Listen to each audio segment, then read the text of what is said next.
Okay, Kum, salutations to the primes, peace to the messiahs.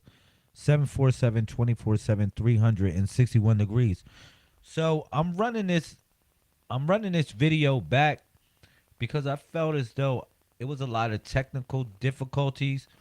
If you in here, please state your name, put it in the comment section. We're going to do a little sound check so that way I can make sure every time I come on here it sounds pretty decent. All right. Meanwhile, enjoy.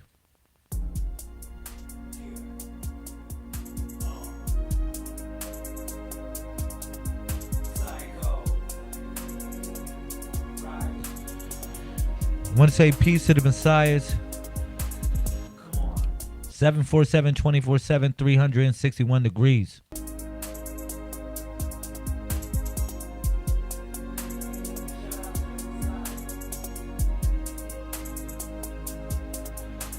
Go out, save the world, save the world, save the world. Go out, save the world, save the world, save the world. Go out. I feel like that I can save the world. Go out. I feel like that I can save the world. Go out. Save the world, save the world, save the world. Go out. Save the world, save the world, save the world. Go out. I feel like that I can save the world. Go out. I feel like that I can save the world. Go out.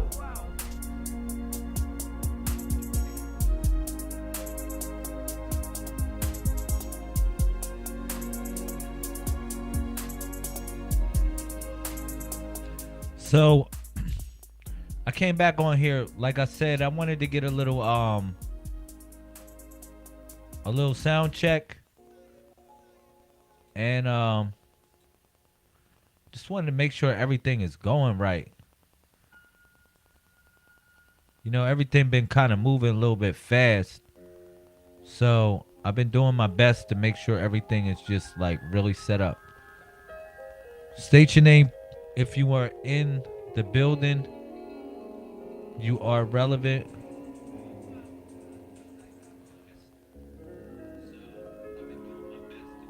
Yeah, you are relevant. You definitely are relevant. And then plus I want to make sure the visual is pretty decent as well. Okay?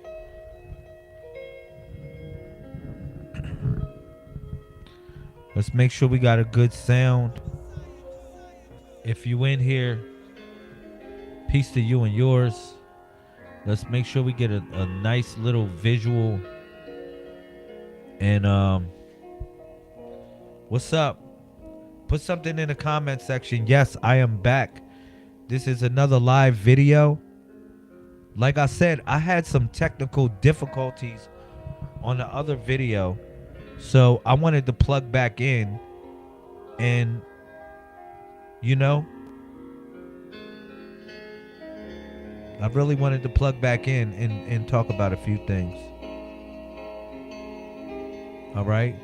So shout out to all the messiahs. If you in here, state your name, put it in the comment section. All right. We are having our next event. It's in Charlotte, North Carolina. It's called Charlotte Rise Up. All right. At that time, we will be introducing a new book, which will be a comprehensive guide to reunite the lost tribes. You said, I wish you, my brother, happy birthday. Hey, how you knew it was my birthday? Oh, it must be somebody else's birthday. Well, happy birthday. Happy birthday. Peace to all the Aquariuses in the building. Watching in the YouTube. Thank you. Peace to everybody watching in the Facebook, the TikTok, as well as Instagram. I want to say thank you. So I would like to formally introduce myself. If this video and the sound quality is pretty decent. So if the sound quality is decent, we're going to proceed forward. Yeah. If the sound quality is pretty decent, we're going to proceed forward. All right. So I am Solar Prime Supreme 131, Lazarus Lamel of the Messiah Code Movement. All right. My mission, more or less, is to spread the information of the Messiah Code, what it means, and how it could be utilized in one's life. All right. Also, my mission is just more or less to share my heart, my dreams, my aspirations, the things that I feel that, can make the world a better place. And I think we all have a duty to perform. And with that, I share with you the information of the Messiah Code. All right. Now, a lot of people talk about a returning savior or a savior coming back in some form of fashion. Now, if anything, I would like to tell you is that, yeah, I would believe or trust in that same notion or that same idea. But when we talk about the returning savior, we talking about ourselves collectively forming that body of the returning savior, what we call the Messiah. And hopefully you can hear me pretty decent. It is a 131 moment right now. It is 10:31, and I think personally we should be linking up across the universe at this point. At this point in thought, in spirit, we should be collectively, operating in that same frequency. All right. So, yeah, I want to share some good information with you, and I want to run back my speech because I really think it it was kind of the quality was off. So I'm gonna run it back for the people. You said it sounds really good. Thank you, Queen. I really appreciate it. I really needed that. Shout out to Alexa going off in the background. They love us. It is a 131 moment. All right.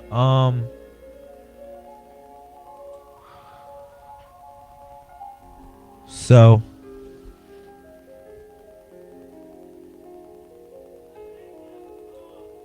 if it's cool, I'm going to continue the discussion and we're going to start from the top.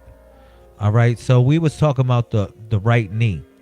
Now remember the body of the Messiah. If I tell y'all to pick a number between 1 and 31, these numbers are associated with each portion of the body or how we logged in space and time. All right? Each one of us have a certain position within that body. So at the number 3 or the third month or the third day, that's what this would represent. All right? So now again, we started from number 1, which was the right foot of the Messiah. Then we went to the number 2, which was the right shin of the Messiah. Now we're at the number 3, which is the right knee of the Messiah. Okay? So, peace and love to the family, 747, 24/7, 361 degrees. Ucha, salutations to the primes. Today we stand at the gateway of wisdom, at the third position in the body of the Messiah, where the right knee reminds us that real progress comes through reflection, humility, and flexibility. You see, in the teachings of the Messiah Code, the number 3 is not just about counting, it's about creation. We call it Bab, the contemplative door, the space where thought evolves into action and manifestation. It guards the right knee of the Messiah, and that connection is no accident. The knee is where movement pauses to align with purpose. It is where we humble ourselves so that when we rise with intention. Without the knee bending, there's no stepping forward. Without reflection, there's no growth. So today, we're going to explore the means to bend before you rise, and how humility isn't weakness, and why contemplation leads to transformation. All right? So, the right knee is where movement meets purpose. Okay? Biologically, the right knee is a hinge. It connects the upper and lower leg and works alongside the right foot, which represents forward action, and the right shin, which symbolizes the balance of self. But the knee isn't just a connector, it's a stabilizer. It's it's the it's the joint that allows the body to absorb shock, adapt to changes in terrain, and pivot when necessary. Without it, the right foot can't lead, and the right shin can't support. Now think about it in spiritual terms. The right knee is where movement is tested. It asks, are you ready to take the next step, or do you need to reflect? The number 3 guarding this position reminds us that contemplation is not delay. Now let me run that back. So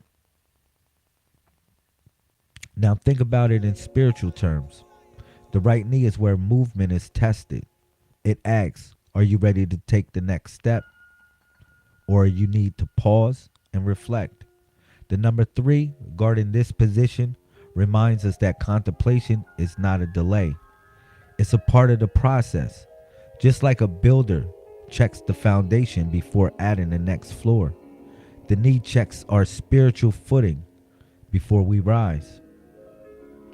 The ancient Egyptians understood this well. They saw the knee as a symbol of humility and flexibility. To them, bending wasn't about submission, it was about preparation. They knew that before you could ascend to the stars, you had to bow to the wisdom of the earth. And in the Messiah Code, the knee reflects the same principle. You bend not to stay down, but to rise stronger. Messiahs. So let's talk about why the number 3 holds the sacred position.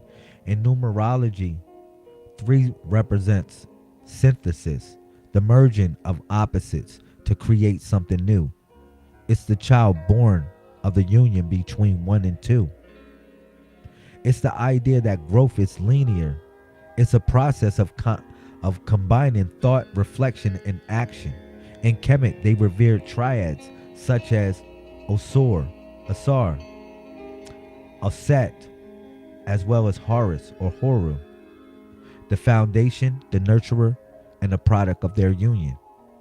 This triadic principle is the same one we see in day 3 of the Messiah Code, where Bab, or the contemplative door, teaches us to reflect on the journey before moving forward.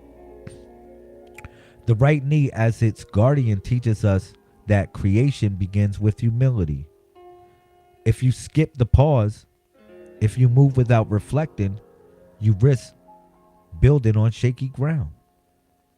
But when you bend and contemplate, but when you bend and contemplate, you open the door to higher frequencies of thought. And once you pass through the door, you don't just take the next step, you take the right one. Flexibility is one of the most misunderstood virtues. People think it's about compromise or weakness, but that can't be further from the truth. The knee, the knee's ability to bend is what prevents it from breaking under pressure. The number 3 reminds us that flexibility is what allows us to adapt, to pivot, and to thrive in the face of obstacles. When life throws you challenges, When the path isn't straight, the knee teaches you to adjust without losing balance. In ancient Kemet, the elders believed that flexibility wasn't just physical, it was mental and spiritual. To be flexible in thought means to be open to new perspectives, to question what you know, and be willing to grow beyond your current understanding.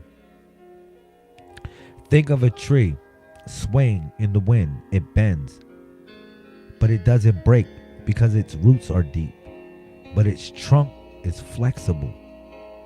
The knee in this way is our spiritual trunk. It absorbs life's shocks and bends with grace, allowing us to keep moving forward.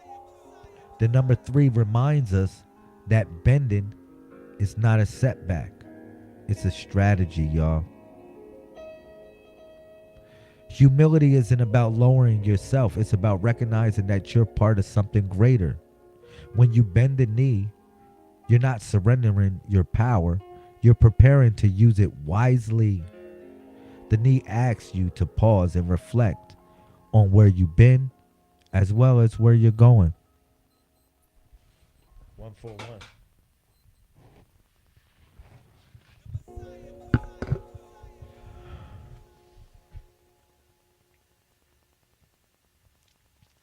The Messiah Code teaches us that the most powerful movements comes from moments of humility. When you humble yourself before divine wisdom, when you acknowledge that you don't have all the answers, you open yourself to guidance. Bab, the contemplative door, can't be forced open. It only responds to humility. And here's the beautiful part. Once you've bent the knee and passed through the door, you rise with clarity. You're no longer moving out of habit or impulse. You're moving with purpose. The right knee, as the hinge between thought and action, ensures that your purpose and your steps are grounded. All right? Excuse me.